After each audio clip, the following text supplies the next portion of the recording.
Today we are reading our lesson. It's January 27th, Monday. God's love and justice. Monday is God is slow to anger. God becomes angry at evil because God is love. God is so compassionate and gracious that one biblical prophet even chastised God for being too merciful. Consider the story of Jonah and reflect on Jonah's reaction to God's compassionate forgiveness of the Ninevites. What does this tell us about Jonah and about God? Jonah's reaction to God's mercy is telling in two primary ways. First, it displays Jonah's own hard-heartedness. He hated the Assyrians so much for what they had done to Israel that he did not want God to show them any mercy.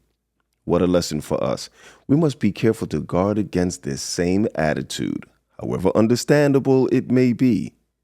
Of all people, those who have received the grace of God should recognize how unmerited grace is and thus be willing to extend grace to others.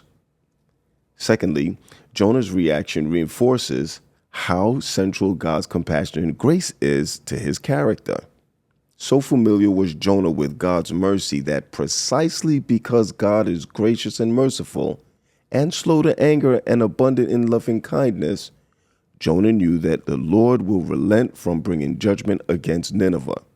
God deals justly and mercifully with all people and nations. The Hebrew phrase translated slow to anger or long-suffering could be literally translated long of nose.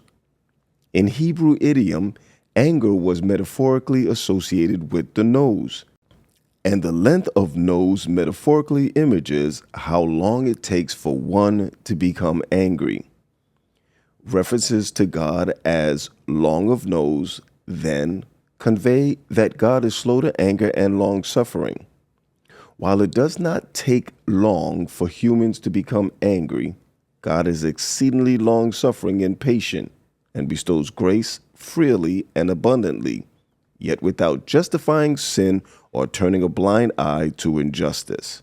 Instead, God himself makes atonement for sin and evil through the cross so that he can be both just and the justifier of those who believe in him.